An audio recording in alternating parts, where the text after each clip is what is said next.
નમો અરિહંતાણં નમો સિદ્ધાણં નમો આયર્યાણં નમો ઉજ્જયાણં નમો લોયે સૌસાહુનમ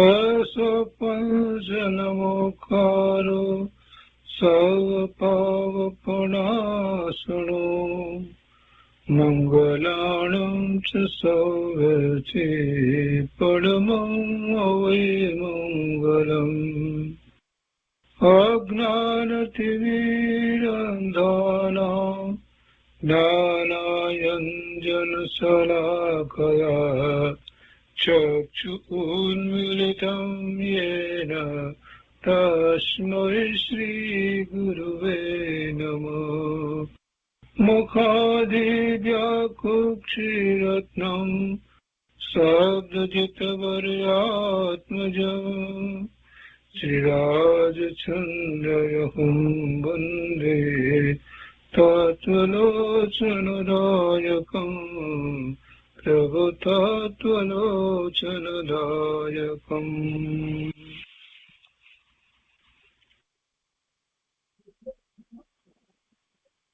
કૃપાળુદેવના વચનામૃતનો સ્વાધ્યાય. એમાં 20મા વર્ષની અંદર પત્રાંક 21મું વચનામૃત એનો સ્વાધ્યાય આપણે કરી રહ્યા છીએ. અને એમાં વચનામૃતમાં આપણે 45 બોલ કર્યા છે. આજે આગળ 46મા બોલથી સ્વાધ્યાય લઈએ છીએ. પુસ્તકમાં પાના નંબર 157, અહીંયા 46મો બોલ, 46મું વચનામૃત. એકાંતિક કથન કથનાર જ્ઞાની ન કહી શકાય. એકાંતિક કથન કહેનારો હોય જ્ઞાની કેવી રીતે હોય? બીજી અપેક્ષાનો જે વિચાર જ ન કરે એ જ્ઞાની કેવી રીતે હોય? કોઈ પણ પદાર્થને પૂર્ણપણે જાણે જ નહીં, અધૂરો જાણે, એને જ્ઞાની કેવી રીતે કહેવાય? એટલે એકાંતિક કથન કરે છે એનો અર્થ જ એ થાય છે કે એને એક જ અપેક્ષાથી વસ્તુને જાણી છે, એક દ્રષ્ટિકોણથી વસ્તુને જાણી છે, બીજા દ્રષ્ટિકોણથી વસ્તુને જાણતો જ નથી. તો એ જ્ઞાની કેવી રીતે હોય? હાથીને જોઈએ અને સામેથી જ જોઈએ અને આપણે બસ એ જ રીતે હાથી માનીએ કે બસ આ બે જાડા પગ છે, આગળ લાંબી સૂંઢ છે, બે બહાર નીકળતા દાંત છે, એ હાથી. એ કેવી રીતે ચાલે? એક જ દિશામાંથી જોઈ અને જે આપણે દેખાયું એને એ જ હાથી કહેવાય. કોઈએ પાછળથી કે બાજુમાંથી સાઈડમાંથી જે જોયો છે એની તો કોઈ વાત જ ન હોય. કોઈ પણ વસ્તુ માટે એક જ અપેક્ષાથી, એક જ દ્રષ્ટિકોણથી જો જાણવામાં આવે તો એ અધૂરું જ્ઞાન છે. અને પછી પાછું એને જ માનવું, બસ એની શ્રદ્ધા એ સિવાય બીજું કોઈ માનવામાં ના આવે તો પછી મિથ્યાત્વનો પ્રસંગ આવે. આ બીજા બધા અન્ય દર્શન છે, જૈન દર્શન સિવાયના, એ બધા દર્શનમાં એવું જ છે. એમની માન્યતા દરેકમાં બધી જ માન્યતાઓ ખોટી છે એમ નથી, કેટલીક માન્યતાઓ એમની સત્ય છે, પણ એ એકાંતે પછી માને, એને બીજી અપેક્ષા નહીં. એટલે પછી એમાં મિથ્યાત્વનો પ્રસંગ આવે, મિથ્યા માન્યતા છે એમ થાય છે. કેટલાકને તો એ ખબર પણ નથી હોતી કે એક જ વસ્તુની અંદર બે પ્રકારના વિરોધી દેખાતા ગુણધર્મો હોય અને એનો સ્વીકાર થઈ શકે એવો વિચારે નથી હોતો. અને એટલા માટે જ એ બીજી વાતને માનતા જ નથી, કાં તો આમ ને કાં તો એમ. તમે આત્માને કાં તો નિત્ય કહો ને કાં તો અનિત્ય કહો. તમે નિત્ય અનિત્ય બે કહો એ કેવી રીતે ચાલે? પણ એને એક ખબર નથી કે ભાઈ બંને વિરોધી ધર્મ જે છે એ હોઈ શકે, એને અપેક્ષાથી જોવાનું છે. જ્યારે દ્રવ્ય અપેક્ષા એ નિત્ય કહ્યો છે તો પર્યાય અપેક્ષા એ અનિત્ય હોય, પણ તમે એકાંતે પછી લઈ લો કે નિત્ય એટલે નિત્ય જ, બીજી વાત જ નહીં. તો પછી એમાં અજ્ઞાનનો પ્રસંગ આવે, મિથ્યાત્વનો પ્રસંગ આવે. એટલે એવી રીતે એકાંતિક કથન કરનાર જ્ઞાની ન કહી શકાય. દિનેશ્વર ભગવાનની વાણીમાં વસ્તુ સ્વરૂપને પ્રકાશ્યું છે, બધી અપેક્ષાથી પ્રકાશ્યું છે, અનેકાંત દ્વારા વસ્તુ સ્વરૂપને પ્રકાશ્યું છે, અને તેની કથન પદ્ધતિમાં સ્યાદવાદ દ્વારા કહેવામાં આવ્યું છે.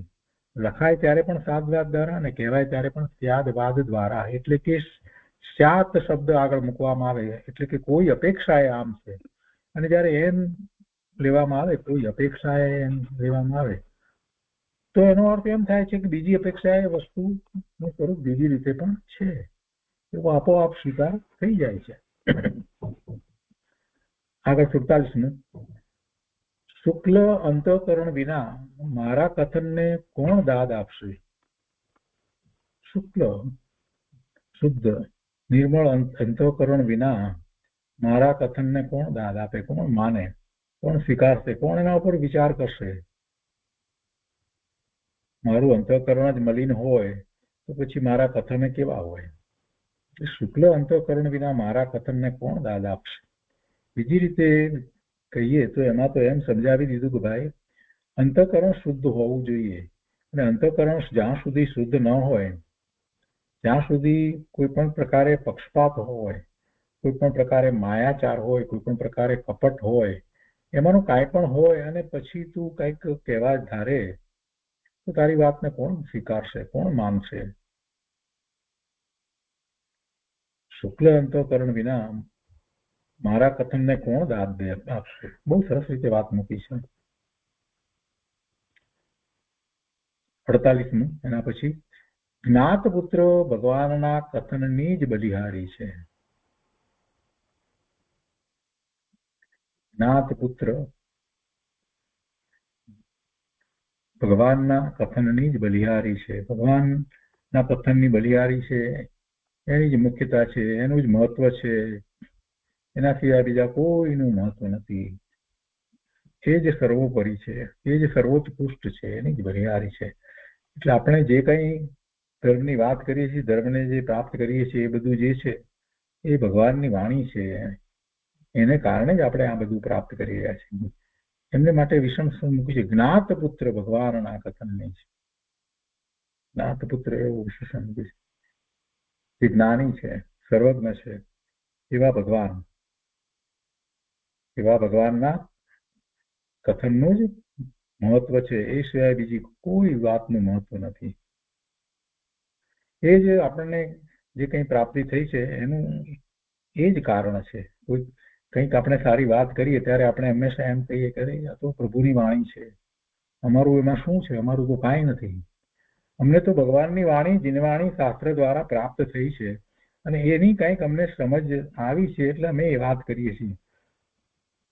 એ તો પ્રભુની બલિહારી છે, એમના વચનની બલિહારી છે, એમના જ્ઞાનની બલિહારી છે. એ પછી 49મું છે. હું તમારી મૂર્ખતા પર હસું છું કે નથી જાણતા ગુપ્ત ચમત્કારને છતાં ગુરુપદ પ્રાપ્ત કરવા મારી પાસે કાં પધારો? ભગવાન આપણને એમ કહે, તમે તમારા આત્માના ચૈતન્ય ચમત્કારને, ગુપ્ત ચમત્કારને તમે જાણતા નથી, એને જાણતા નથી, છતાં તમારે ગુરુ થવું છે એટલે મારી પાસે આવો. પહેલા તમે તમારા આત્માને જાણો, અને એ જાણ્યા વિના તમે માત્ર મોટા થવા માટે, ગુરુ થવા માટે, તમારી પ્રતિષ્ઠા થાય એ માટે તમે મારી પાસે આવો. મને તો તમારી મૂર્ખતા પર હસવું આવે છે. જે તમારે પ્રાપ્ત કરવાનું છે અને સાચા અર્થમાં ગુરુ થવાનું છે, એ તમે પોતે કરી શકો એવી મહત્વની પહેલી વાત, પહેલું પગથિયું આત્માને જાણવો, એ તો છે નહીં.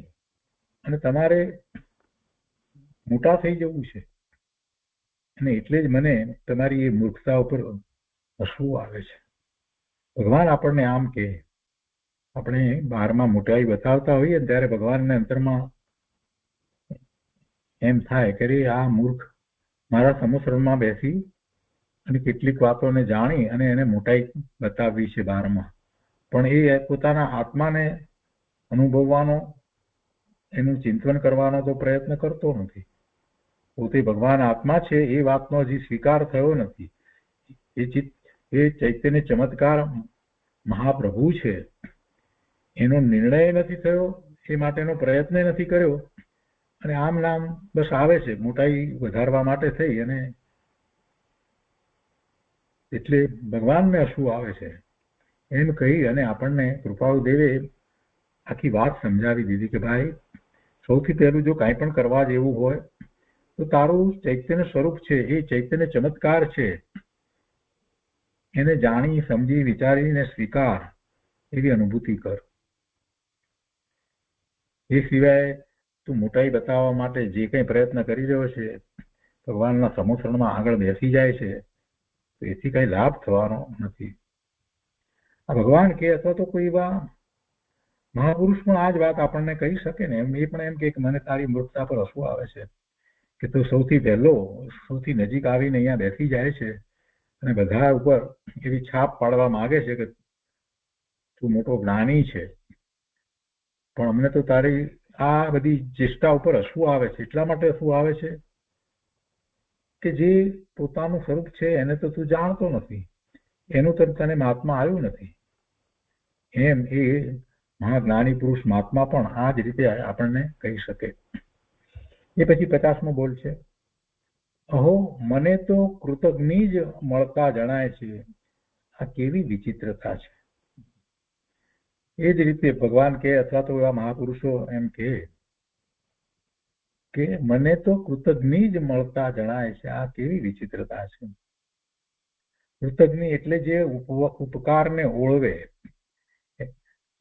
સામા જીવે કરેલા ઉપકારને ઓળવે છે એ કૃતજ્ઞ છે. કૃતજ્ઞ તો એને કહેવાય કે જે ઉપકારને માને એ કૃતજ્ઞ, અને આ તો કૃતજ્ઞ. કૃતજ્ઞ એક તો ઉપકારને ઓળવે, તો કે છે કે મને તો કૃતજ્ઞ જ મળતા જણાય છે. ઉપકારને ઓળવે છે ને એવા લોકો ઘણા. એવી વિચિત્રતા આ જગતને વિશે જોવા મળે, ન મળે એવું નથી. 51 મારા પર કોઈ રાગ કરો તેથી હું રાજી નથી, પરંતુ કંટાળો આપશો તો હું સ્તબ્ધ થઈ જઈશ, અને એ મને પોસાશે પણ નહીં. જ્ઞાની પુરુષ મહાપુરુષ એમ કહે, અથવા તો સાક્ષાત પરમાત્મા એમ કહે કે મારા પર કોઈ રાગ કરો તેથી હું રાજી નથી, રાગ કરવાથી હું રાજી નથી. મારા તરફ તમને રાગ હોય તો હું રાજી એમ નથી, અને હું એમ ઈચ્છતો પણ નથી કે તમને એવો રાગ થાય. કોઈના પ્રત્યે શા માટે રાગ થાય? જ્યાં સુધી રાગમાં રોકાશે ત્યાં સુધી તો આત્મા તરફ વળી શકવાનો જ નથી. અને રાગમાં જે રહ્યો છે એને ક્યારેક એની અપેક્ષા પૂરી નહીં થાય તો દ્વેષ પણ થશે. જેના પ્રત્યે આપણે રાગ કરીએ એના પ્રત્યે આપણને ઊંડે ઊંડે અમુક જાતની અપેક્ષા હોય છે, અને એ અપેક્ષા પૂરી ન થાય ત્યારે જેમની પ્રત્યે ખૂબ રાગ હતો ને એની પ્રત્યે દ્વેષ પણ થઈ જાય છે. એટલે રાગ કરવો એટલી સારી વાત છે નહીં. અને અહીંયા કહે છે કે મારા પર કોઈ રાગ કરો તેથી હું રાજી નથી. ભગવાન કે છે, મહાત્મા કે છે, સત્પુરુષ કે છે, પણ બીજી વાત સાથે છે કે પરંતુ કંટાળો આપશો તો હું સ્તબ્ધ થઈ જઈશ. સ્તબ્ધ થઈ જઈશ એટલે પછી વાણી નહીં નીકળે. એવી ધર્મની વાણી, અમૂલ્ય વાણી, હૃદયને સ્પર્શી જાય એવી વાણી એ પછી નહીં નીકળે. તમને જો કંટાળો થતો હશે, તમે કંટાળો બતાવશો, કંટાળો આપશો તો હું સ્તબ્ધ થઈ જઈશ, અને એ મને પોસાશે પણ નહીં. એટલે તમારો કંટાળો એ મને નહીં પોસાય. જે જ્ઞાની પુરુષના શરણે જાય છે, જે મહાપુરુષના શરણે જાય છે, જે સત્પુરુષના શરણે જાય છે, તો સત્પુરુષને બીજી કોઈ અપેક્ષા હોતી નથી. એમ પણ નથી કે એમની આપણે સેવા કરીએ, કે એમને કોઈ બીજી રીતે આપણે રાજી કરીએ, કે એમના તરફ આપણને ખૂબ રાગ હોય. ના, એવી કોઈ એમને અપેક્ષા નથી. એવી કોઈ અપેક્ષા નથી. એમણે તમને શરણ આપ્યું છે તો એ અપેક્ષાથી જ શરણ આપ્યું છે કે તમે એમની વાતને સમજી સ્વીકારી અને ધર્મમય જીવન જીવો, તમે ધર્મને પામો, તમે સ્વરૂપની પ્રાપ્તિ કરો, પરમાર્થે પોતાના સ્વરૂપની પ્રાપ્તિ કરો, એમાં જ આગળ વધો, જો ચારિત્ર્યનો પુરુષાર્થ કરો એ માટે. અને એને બદલે તમે એ વાત આવે ત્યારે કંટાળો બતાવો. એમની દિવ્ય ધ્વનિ એવી અદભુત ધ્વનિ છૂટતી હોય એવા સત્પુરુષની, ભગવાનની દિવ્ય ધ્વનિ છૂટે અને એવા મહાપુરુષ જે છે એમની ધ્વનિ પણ આપણે કોઈ અપેક્ષા એમ કહીએ કે એવી સત્પુરુષની વાણી દિવ્ય ધ્વનિ સમાન, કેમ કે એમણે એ બરાબર આત્મસાત કરેલું છે. તો એવી વાત આવતી હોય, એવી ધ્વનિ નીકળતી હોય અને આપણે બગાસા ખાઈએ, કંટાળો આ બતાવીએ તો પછી કેમ ચાલે? પરંતુ હું કંટાળો આપશો તો હું શબ્દ થઈ જઈશ અને એ મને પોસાશે પણ નહીં. આ ઉપરથી એક વાત બીજી પણ યાદ આવે છે કે જ્ઞાનીની વાણી જયારે નીકળે છે ને, મહાપુરુષોની સત્પુરુષોની વાણી નીકળે છે તો ત્યારે સામે એવું પાત્ર હોય છે, ત્યારે જ નીકળે છે. એવું પાત્ર, એને ઝીલનારું પાત્ર ન હોય ત્યારે એવી દિવ્ય ધ્વનિ, એવી ઉત્તમ ધ્વનિ, એવી ઉત્કૃષ્ટ ધ્વનિ નીકળતી નથી. મહાવીર સ્વામી ભગવાનને કેવળ જ્ઞાન થયા પછીથી ઓમકાર ધ્વનિ, દિવ્ય ધ્વનિ 66 દિવસ પછીથી નીકળી. એ તો કઈ ઈચ્છા કરતા નથી, એ તો તીર્થંકર થયા છે, સ્વરૂપમાં સ્થિર થયા છે. પણ એવો જ નિમિત્ત નૈમિતિક સંબંધ હોય છે કે કેવળ જ્ઞાન થયા પછીથી એમના આખા શરીરમાંથી એવી ધ્વનિ છૂટે, દિવ્ય ધ્વનિ, ઓમકાર ધ્વનિ છૂટે અને જીવો એ દ્વારા ધર્મને પામે. પણ સામે એવું પાત્ર હતું નહીં એટલે 66 દિવસ સુધી વાણી નીકળી નહીં. અને ઇન્દ્ર મહારાજ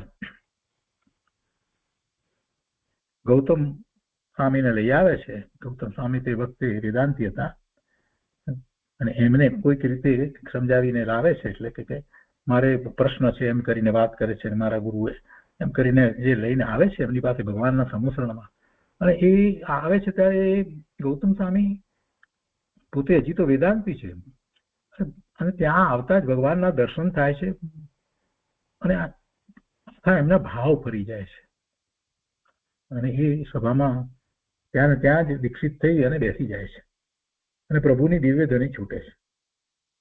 આ એક નિમિત્ત નૈમિતિક સંબંધ છે. એ વાત એટલા માટે યાદ આવી કે અહીંયા એમ કે છે કે હું સ્તબ્ધ થઈ જઈશ, તમે કંટાળો આપશો તો હું સ્તબ્ધ થઈ જઈશ અને એ તમારો કંટાળો મને પોસાશે પણ નહીં. જ્ઞાનીની વાત આવી જ હોય છે. કૃપાળુદેવ ની પોતાની અપેક્ષાથી વિચાર કરીએ તો કૃપાળુદેવ જયારે એવો બોધ આપતા હોય અને એ વખતે સામે કંટાળો બતાવતા હોય તો પછી શું કૃપાળુદેવ બોધ ચાલુ રાખે? એવું હોય જ નહીં. મહાપુરુષને એમના પ્રત્યે આપણે રાગ કરીએ, એમની કોઈ શારીરિક રીતે સેવા કરીએ, એ બધું કઈ એમને કઈ જોઈતું નથી હોતું. એવી કોઈ એમને અપેક્ષા નથી હોતી. આગળ 52 બોલમાં કહે છે કે હું કહું છું એમ કોઈ કરશો, મારું કહેલું સગળું માન્ય રાખશો, મારા કહેલા ધાકડે ધાકડ પણ અંગીકૃત કરશો. હા હોય તો જ હે સત્પુરુષ તું મારી ઈચ્છા કરજે. જાણે કે ભગવાન કહી રહ્યા હોય એવી રીતે વાત છે. અને સામી વ્યક્તિને સત્પુરુષ કહીને સંબોધે છે કે હું કહું છું એમ કોઈ કરશો, મારું કહેલું સગળું માન્ય રાખશો. સમર્પિત થઈ જાઓ પછી ક્યાં સવાલ જ છે. બધી જ વાત માન્ય રાખવાની જ હોય. પહેલા નિર્ણય કરવો પડે, નિર્ણય કર્યા પછીથી સમર્પિત થઈ જવાનું. બધી જ વાત એમની બધી જ આજ્ઞાને માનવાની, સ્વીકારવાની અને એવો પુરુષાર્થ કરવાનો. એ શું કે છે એનો વિચાર નહીં કરવાનો. એક વખત એવા સત્પુરુષને શોધી અને એના એની નિશ્રામાં તું પહોંચી જાય એમ કૃપાળુદેવે વાત કરી છે ને પછી અહીંયા તો એ કહે છે કે મારા કહેલા ધાકડે ધાકડ પણ અંગીકૃત કરશો. એટલે કોઈ વાત બરાબર ન લાગે એવી પણ હોય, ખોટી હોય, તો પણ હું કહું છું એટલે તમે અંગીકાર કરશો. હા હોય તો જ હે સત્પુરુષ તું મારી ઈચ્છા કરજે. એટલે અહીંયા શરણાગતિની પરીક્ષા લીધી છે કે જે જ્ઞાનની પીપાસા માટે આવ્યો છે એ કેવો છે, એ પોતે એવા જ્ઞાનીની આજ્ઞામાં રહી અને પુરુષાર્થ કરવા માંગે છે કે પછી પોતાની બુદ્ધિપૂર્વક કેટલીક વાતને સ્વીકારે કેટલીક વાતને ન સ્વીકારે એમ કરીને પુરુષાર્થ કરવા માંગે છે. એ સાચો છે ખરેખર એવો એ આજ્ઞાંકિત છે એમ પરીક્ષા માટે આ પૂછે છે. એ પછી 53મું છે, સંસારી જીવોએ પોતાના લાભને માટે દ્રવ્ય રૂપે મને હસતો રમતો મનુષ્ય લીલામય કર્યો. સંસારી જીવોએ પોતાના લાભને માટે દ્રવ્ય રૂપે મને હસતો રમતો મનુષ્ય લીલામય કર્યો. આમાં તો એક વાત એ રીતે બેસે છે કે જે કેટલાકને આપણે એ રીતે માનીએ છીએ ને એમના જીવનને લીલામય, શ્રી કૃષ્ણની લીલા વગેરેની વાત કરવામાં આવે છે ને, અને તો એ બધું સંસારી જીવોએ પોતાના લાભને માટે એમને એવી રીતે માન્યા છે એવો એક અર્થ આમાંથી નીકળે છે. પોતાના લાભને માટે દ્રવ્ય રૂપે મને હસતો રમતો મનુષ્ય લીલામય કર્યો. જૈન દર્શનની અપેક્ષાએ વિચાર કરવા જઈએ તો સંસારી અને સિદ્ધ વચ્ચેનો સંબંધ શું છે? સંસારી છે તે પણ દ્રવ્ય અપેક્ષાએ તો પોતે સિદ્ધ સમાન શુદ્ધ પૂર્ણ પવિત્ર જ છે. સંસારી જે છે, વર્તમાનમાં જે સંસારી છે એ પણ દ્રવ્ય અપેક્ષાએ તો સિદ્ધ સમાન શુદ્ધ પૂર્ણ પવિત્ર જ છે. માત્ર વર્તમાનમાં એની પર્યાય એના પોતાના ઊંડા પુરુષાર્થને કારણે આવી સંસારી છે, એને રાગ દ્વેષના પરિણામ છે. પણ છતાંય અંદરમાં તો સિદ્ધત્વ પડ્યું છે, અંદરમાં સિદ્ધત્વ પડ્યું છે જે એક દિવસ પ્રગટ થવાનું છે. જૈન દ્રષ્ટિએ તો આપણે એવો વિચાર કરીએ છીએ કે દ્રવ્યથી તો હું સિદ્ધ સમાન શુદ્ધ જ છું, પણ પર્યાય આ બધું છે, આ બધી લીલા જે કહીએ એ બધી પર્યાયમાં છે અને એ સંસારી તરીકે છે.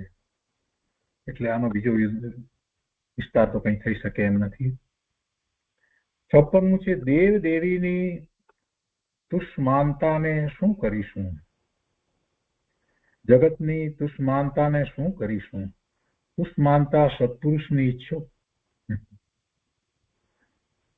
આ બધા દેવ દેવી જે છે એ બધા કઈ સમ્યક દ્રષ્ટિ છે દેવો? એવું તો છે નહીં કે દેવીઓ કઈ સમ્યક દ્રષ્ટિ છે, એમ નથી. શુભ ભાવ કર્યા અને શુભ ભાવના ફળ સ્વરૂપે પુણ્યનો એટલો બંધ પડ્યો કે જે પુણ્યનો બંધ ભોગવવા માટે દેવની ગતિ થાય, તો એની તુષ્માનતાને શું કરીશું? અને આ જગતની અંદર બધું આમ નવું નવું લાગે, કેટલાય પ્રકારે વિસ્મયતા આપણને થાય, તો પછી એની તુષ્માનતા શું કરીશું? તુષ્માનતા તો સત્પુરુષની ઈચ્છો, માનતા તો સત્પુરુષની ઈચ્છો. સત્પુરુષ ને બીજો કોઈ સ્વાર્થ નથી, એકમાત્ર પરમાર્થ જ છે. અને પરમાર્થે કરુણા કરી અને એ બોધ વગેરે આપે છે. એને એ સિવાય બીજો કોઈ રસ નથી. સત્પુરુષ પોતે પોતાનું શ્રેય કરે છે અને એમની સમીપમાં જે આવે છે, જે પાત્ર જીવ છે, એ એમના દ્વારા જ્ઞાન પ્રકાશ પામે છે.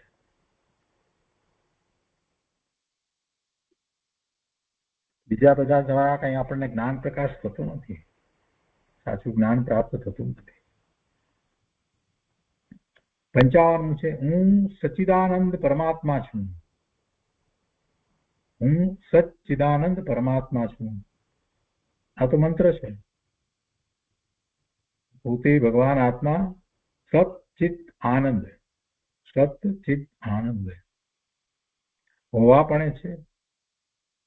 જ્ઞાન આનંદ રૂપે પોતે હોવાપણે છે, એવો પરમાત્મા છે. આ દ્રવ્ય અપેક્ષાએ દરેક જીવને લાગુ પડે છે, અને જેને એવું પર્યાયમાં પ્રગટ કરવું છે એને તો આ મંત્રનો જાપ વારંવાર કરવો જ પડશે. સચ્ચિદાનંદ પરમાત્મા કોણ? હું છું. અને હું સચ્ચિદાનંદ પરમાત્મા છું એમ વારંવાર ગૂંટવામાં આવે ત્યારે પોતાના જ્યારે દોષ હોય ત્યારે એને શરમ થાય. કરે હું મારી જાતને સચ્ચિદાનંદ પરમાત્મા માનું છું, દ્રવ્ય અપેક્ષાએ છું, અને એમાં એકાગ્રતા કરું તો મને પર્યાયમાં પણ એવું પરમાત્મા સ્વરૂપ મારું પ્રગટ થાય, અનુભવમાં આવે. આ વાતનો મને સ્વીકાર છે, અને આવું અનંત જીવોએ કર્યું છે, અને એવો હું પુરુષાર્થ કરી રહ્યો છું. ત્યારે આ કેટલીક વસ્તુઓ, કેટલીક મારી ઊંધી વિચારસરણી, કેટલાક મારા એવા કાર્યો, મારી અમુક ચેષ્ટાઓ, એ બધું મને શોભતું નથી. હું નાની નાની વાતમાં આમ રાગ દ્વેષના ભાવે થઈ જઉં છું, એ બધું મને શોભતું નથી. હું નાની નાની વાતમાં પક્ષપાત કરી અને કરતું છું, એ શોભતું નથી. ભગવાનના જ્ઞાનમાં હું સિદ્ધ સમાન શુદ્ધ પૂર્ણ પવિત્ર દેખાયો છું, એટલે હું સચ્ચિદાનંદ પરમાત્મા છું તો છું, અને છું તો એ મારે પ્રગટ કરવાનું છે. જે વસ્તુ છે એને પ્રગટ કરી શકાય, જે નથી એને તો કાંઈ એવી પ્રગટ કરી શકાતી નથી. ને આમાં તો પ્રગટ શું કરવું? પોતાને અનુભવ એવો થવો, એમાં બહાર કોઈને બતાવવા માટે કંઈ પ્રગટ કરવાનું છે એવી તો કોઈ વાત નથી. બહાર બીજા જાણે એ માટે કોઈ પ્રગટ કરે છે. તીર્થંકર ભગવાન કેવળી પરમાત્મા બીજાઓ બધા જાણે એ માટે પોતે બહુ તપ કરે છે, અંતરંગ તપ કરે છે, એવી તો કોઈ વાત નથી. પોતાને માટે કરે છે. એ પ્રગટતાનો લાભ તો પોતાને છે, એ લાભ એને પોતાને છે. એવી જે પર્યાય થાય, શુદ્ધ નિર્મળ પર્યાય થાય, તો એ પર્યાય લાભ કોને છે? એનો લાભ લેનાર પણ એ પોતાની એ સમયની એ દશા છે, પર્યાય જ છે. સટકારક પર્યાયના કહીએ છીએ તો એમાં આપણે કહીએ છીએ ને કે કર્તા પણ એ, કર્મ પણ એ, કરણ એટલે સાધન પણ એ, અને સંપ્રદાન પણ એ. એટલે સંપ્રદાન એટલે એનો લાભ લેનાર પણ એ જ છે. એ લાભ લેનાર પણ પર્યાય એની જ છે. અપાદાન પણ એ, અને અધિકરણ પણ એ. એમ છ કારક પર્યાયના આપણે જયારે વાત કરીએ છીએ તો એમાં સંપ્રદાનનો વિચાર કરીએ તો જેને લાભ મળે છે એ તો સંપ્રદાન કોણ છે? સંપ્રદાન કોણ છે? એ જ પર્યાય છે. તો જે ત્રિકાળ વસ્તુ જે છે એ પરિણમી રહી છે, અને એની અનુભૂતિ કરે છે તો દ્વૈત રહેતો નથી. અને જે એનો લાભ મળે છે તો એ કોને મળે છે? દ્રવ્ય તો એ જ છે. તો એ લાભ કોને પ્રાપ્ત થયો? તો એ સમયની એ પર્યાયને લાભ પ્રાપ્ત થયો. પર્યાયમાં એ લાભ પ્રાપ્ત થયો. એ પર્યાયની અંદર એ લાભ પ્રાપ્ત થાય છે. એટલે ત્યારે આ બધી વાતને આપણે જયારે સમજીએ છીએ તો આપણને ખ્યાલ આવે છે કે આ નિર્ણય વિના, હું સચ્ચિદાનંદ પરમાત્મા છું એવા નિર્ણય વિના નિર્મળ પરિણામ થઈ શકતા જ નથી. ભગવાનની પૂજા કરીએ, ભક્તિ કરીએ, સારી વાત છે, પણ છેવટે તો સચ્ચિદાનંદ પરમાત્મા છું એવો નિર્ણય કરી અને વર્તમાન પર્યાયને ભૂલી જવાની. આ રમેશપણું, આ મનુષ્યપણું, આ શરીર, આ બધું એમાંનું કાંઈ મારું નથી. એનાથી જુદો હું તો શુદ્ધ આત્મા એટલે સચ્ચિદાનંદ ભગવાન આત્મા પરમાત્મા છું. એવા નિર્ણયપૂર્વક એમ સ્વરૂપ તરફ ઉપયોગને વાળી દેવામાં આવે ત્યારે અનુભૂતિ થાય છે. પણ હું રમેશ કરી અને હું ધ્યાન કરું છું તો કાંઈ ધ્યાન થતું જ નથી. વર્તમાન પર્યાયને ગૌણ કરવાની છે, અને ગૌણ કર્યા વિના ઉપયોગ એ તરફ જતોય નથી. વર્તમાન પર્યાયનો એક અંશ પણ હજી સ્મૃતિમાં રહ્યા કરે ત્યાં સુધી ઉપયોગ સ્વ તરફ વળશે નહીં. કેમ કે મનમાં તો ઘણી સ્મૃતિ પડી છે. આ વર્તમાન પર્યાયની કેટલી બધી સ્મૃતિ પડી છે. એ બધી સ્મૃતિ મનની અંદર પડી છે તો એ વારે વારે પોતે રમેશ બની જાય છે. તો ત્યાંથી એને ઉપયોગને સ્વ તરફ વાળવાનો છે. એટલે પહેલું તો એને એ જ કરવું પડે કે જે મનની અંદર આ સ્મૃતિ પડી છે ને રમેશની, એ બધી સ્મૃતિ છે એને એબોલિશ કરી દેવાની, કે કોઈ વસ્તુ મારી છે જ નહીં. એમાંની એક વસ્તુ મારી નથી, એ મારું નથી. એ વર્તમાન પર્યાયમાં જે છે એ મલિનતા રૂપ છે, એ મારું સ્વરૂપ નથી. હું તો ભગવાન આત્મા સચ્ચિદાનંદ સ્વરૂપ છું. એવો પાકો નિર્ણય નિર્ધાર કરવાનો અને આ વર્તમાન પર્યાયને એમ આપણે ગૌણ કરવાની. ત્યારે જ મન તરફથી ઉપયોગ સ્વ તરફ સ્વરૂપ તરફ વળે, ત્યારે જ મતિશ્રુત જ્ઞાન સ્વરૂપ તરફ વળે. નહીતર તો પછી મનમાં તો બધી કેટલી સ્મૃતિ આ જીવનની બધી પડી છે, અને એની એક એક વાત કાંઈક ને કાંઈક વિકલ્પ ઉઠ્યા જ કરે, એટલે ધ્યાન થતું નથી. ધ્યાન માટેની સૌથી મોટી અને મહત્વની જરૂરિયાત જો કાંઈ હોય તો નિર્ણય. હું ભગવાન આત્મા છું, હું પરમાત્મા સ્વરૂપ જ છું, હું જ્ઞાન સ્વરૂપ છું, એવું મારું અસ્તિત્વ છે ને છે. એટલે સત ચિત્ત આનંદ. સત એટલે હોવાપણું, ચિત્ત આનંદ. ચિત્ત એટલે જ્ઞાન અને આનંદ. જ્ઞાન આનંદ સ્વરૂપ પરમાત્મા છું છું છું છું. આ જ નિર્ણય કરવાનો છે. એટલે આ તો મંત્ર છે. એ પછી 56મું, એમ સમજો કે તમે તમારા આત્માના હિત માટે પરવરવાની અભિલાષા રાખતા છતાં એથી નિરાશા પ્રાપ્ત થઈ તો તે પણ તમારું આત્મહિત જ છે. એમ સમજો કે તમે તમારા આત્માના હિત માટે પરવરવાની અભિલાષા રાખતા છતાં એથી નિરાશા પ્રાપ્ત થઈ તો તે પણ તમારું આત્મહિત જ છે. એવું પોતાના આત્માના હિતને માટે જ આખું પરિણમન કરવાની અભિલાષા રાખતા હોઈએ, છતાં એમાં કંઈક કોઈક રીતે નિરાશા પ્રાપ્ત થાય, જેમાં જેવા ધાર્યા એવા પરિણામ પ્રાપ્ત ન થાય, તો એથી ખેદ પામવાની જરૂર નથી. ખેદ પામવાની જરૂર નથી. એમાં પણ એમ સમજવું કે કાંઈક મારું હિત જ છે, આત્મહિત જ છે. ધાર્યા પરિણામ નથી થતા. પરિણામ માન્યું હોય કે આમ કરીશું એટલે આમ થશે, આત્મહિત માટેના કેટલાક, એટલે કે એવા કોઈક સંયોગો વગેરે જે આત્મહિત માટેના ની અભિલાષા રાખી હોય કે એવા મહાપુરુષ આવશે તો એમની સાથે આ સમય વિતાવીશું, અથવા તો કંઈક એવો શાસ્ત્રનો અમુક રીતે અભ્યાસ કોઈકની સાથે નિશ્રામાં થશે તો આ રીતે આમ કરીશું. પણ એમાં કાંઈક નથી થઈ શકતું તો એમાં નિરાશા પ્રાપ્ત થાય તો પછી આત્મહિત થઈ શકે જ નહીં. નિરાશા જેને પ્રાપ્ત થાય ધર્મના માર્ગની અંદર, એ તો આત્માને સમજ્યો જ નથી. જેને આત્માનું હિત છે એ આત્માને સમજે છે, અને જે સમજે છે એને નિરાશા હોતી જ નથી. પોતાના પરિણામ જે થઈ રહ્યા છે તે થઈ રહ્યા છે. ક્રમબદ્ધ પરિણામનો જેને નિર્ણય થયો છે એ આત્મા તરફ વળે છે, તો જે પરિણામ જે છે એ પરિણામનું એને લક્ષ્ય નથી, એને આત્માનું લક્ષ્ય હોય છે. પરિણામનું લક્ષ્ય કરી અને પુરુષાર્થ નથી થતો.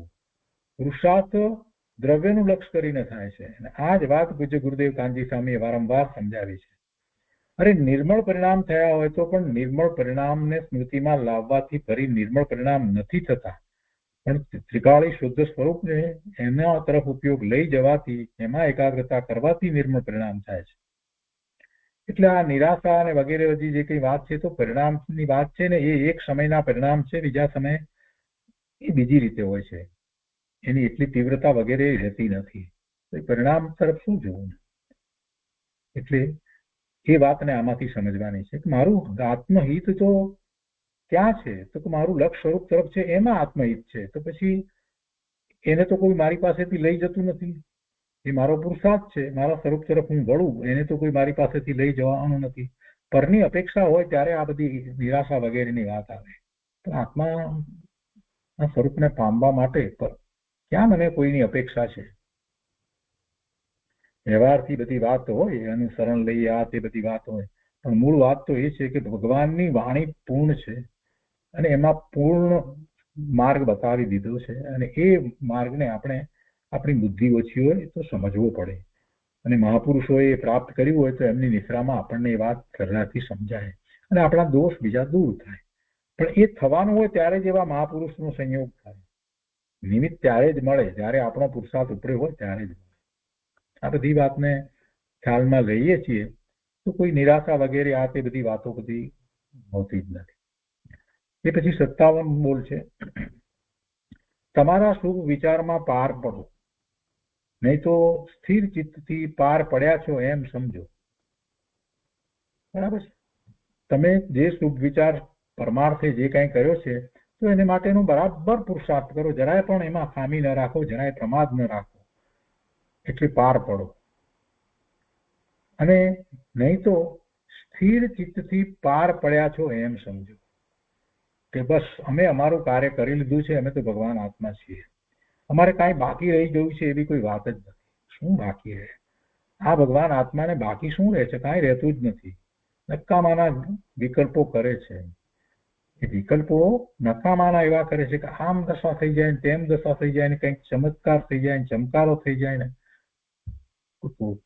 નો વાસ્તવ એવો પડી જાય ને કોઈકનો મહાપુરુષનો હાથ માથા ઉપર પડી જાય ને, અરે બધી વાત બધી કંઈક જાત જાતના વિચારો કરે છે ધર્મને માટે થઈ, અને પછી એમાંય કંઈક એવી ઈચ્છા રાખી હોય શુભ ભાવની, કોઈક રીતે અમુક રીતે આમ કરવું જ છે તો આમ થાય એવી,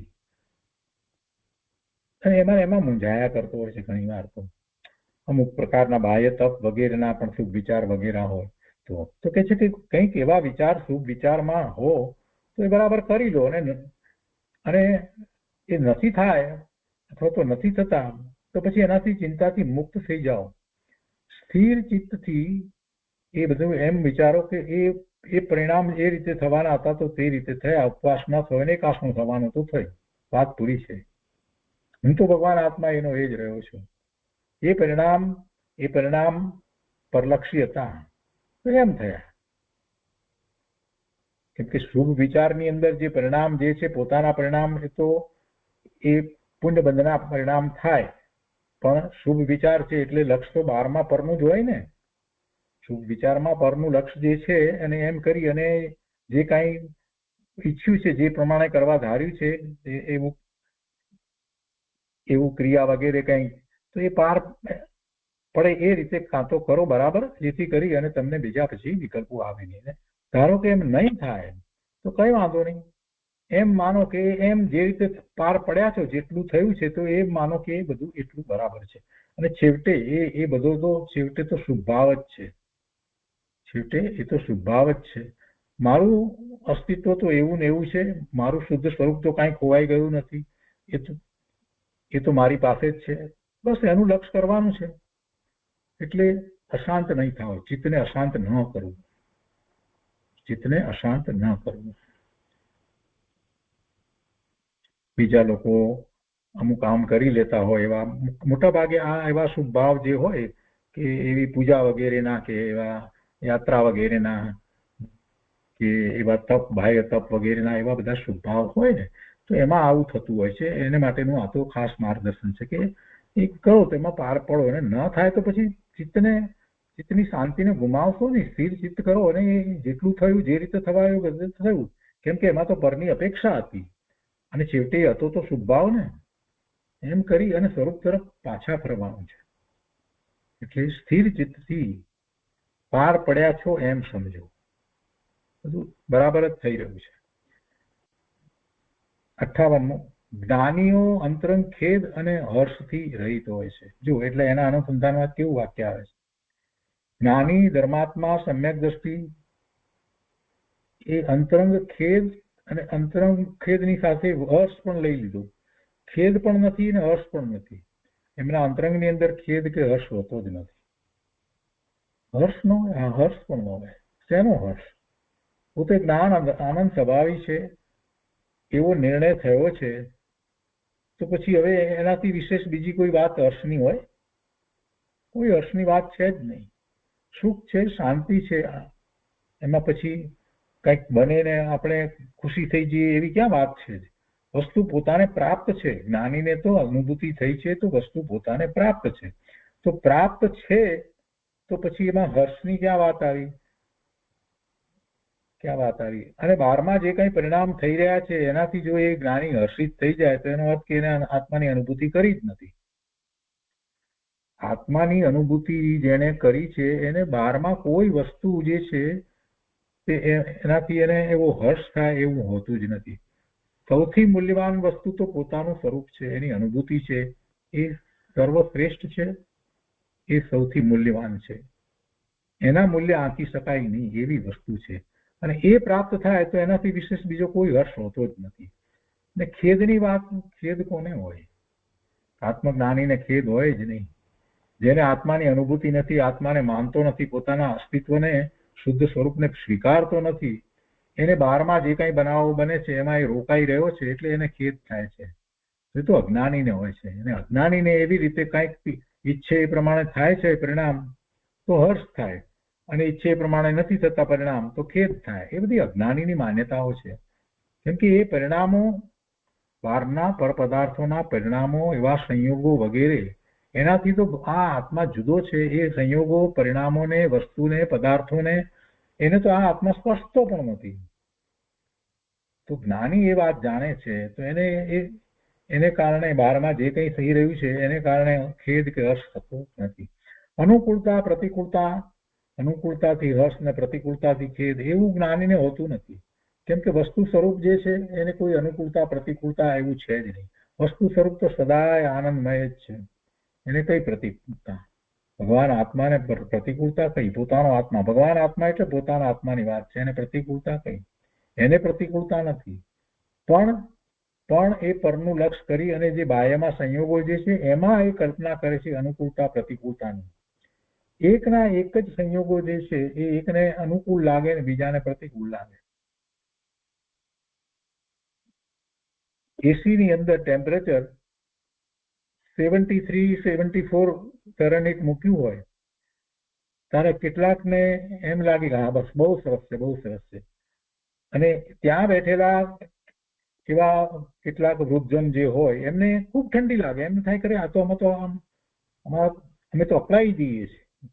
હવે એને પ્રતિકૂળ લાગે છે. હવે એ જ સંયોગ છે.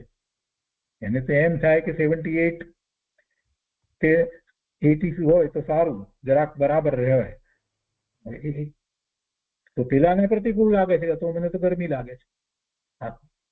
આપણે જોઈએ છીએ ને એકને એક વસ્તુ જે છે એ ગમે છે, ભાવે છે, ખૂબ આનંદ થાય છે, બીજાને નથી ભાવતી.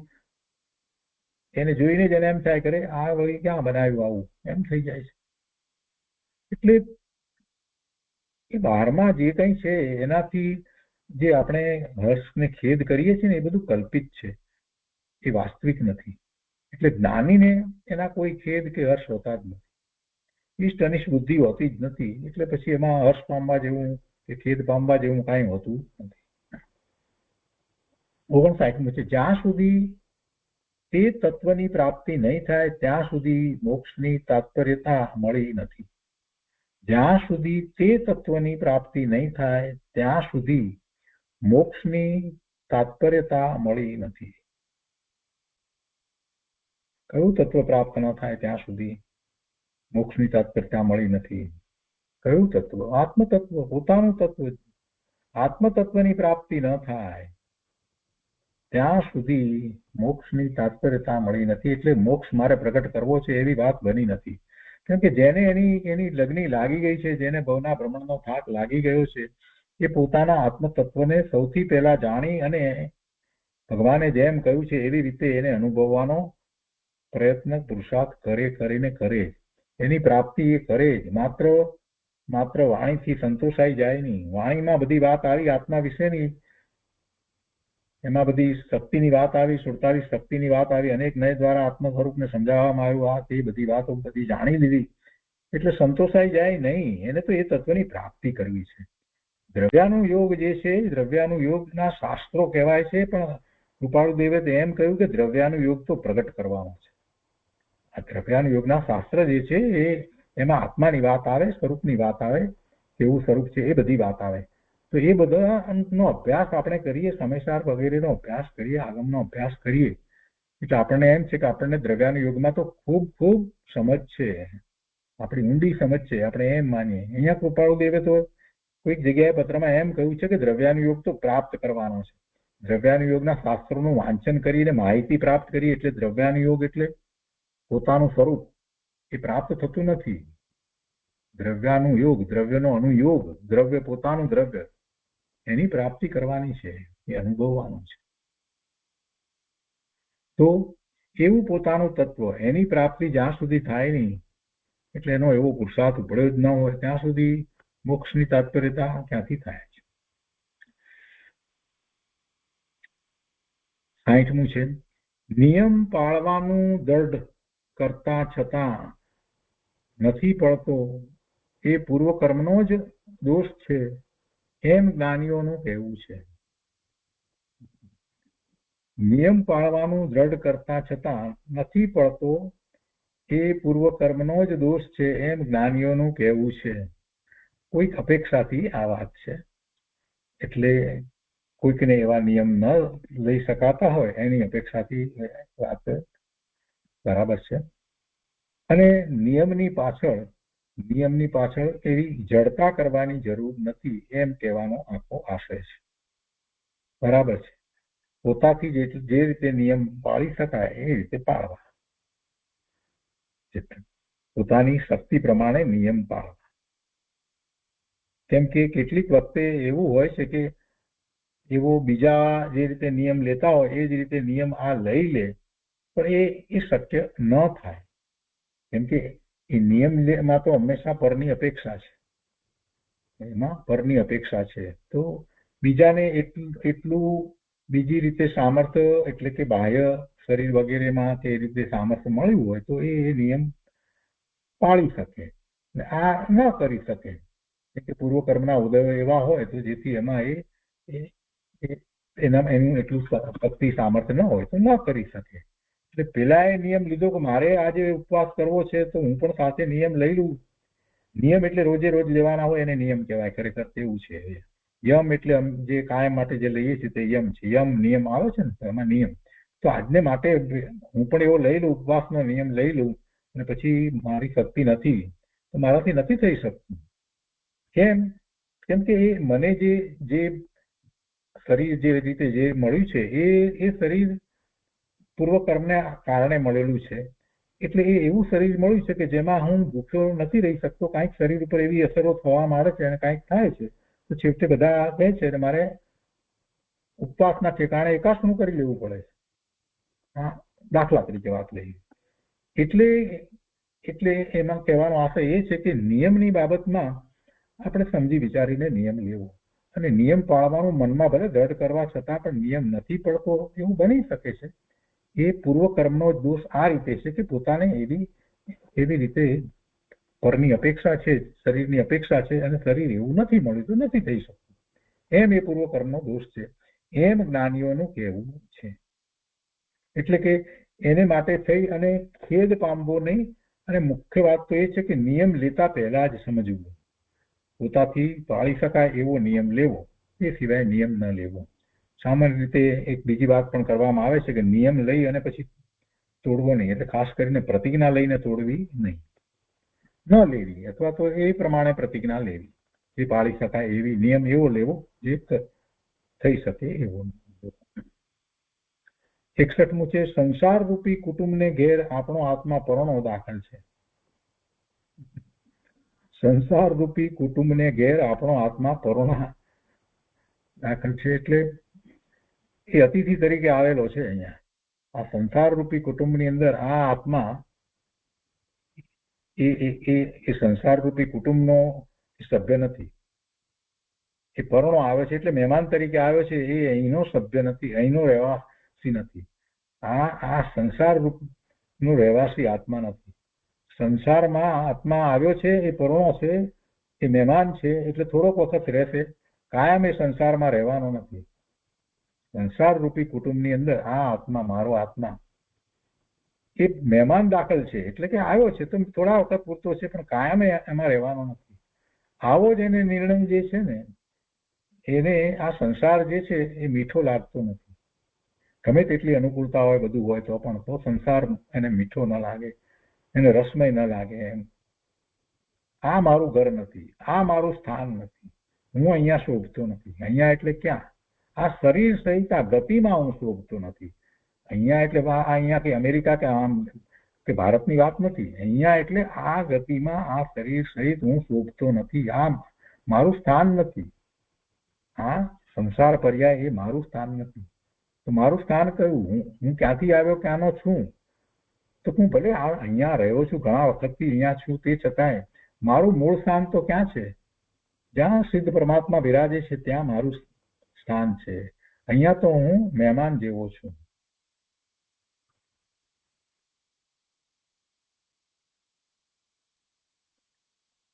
તો આજનો સ્વાધ્યાય આપણે અહીંયા સુધી રાખીએ છીએ, 61મા મૂળ સુધી.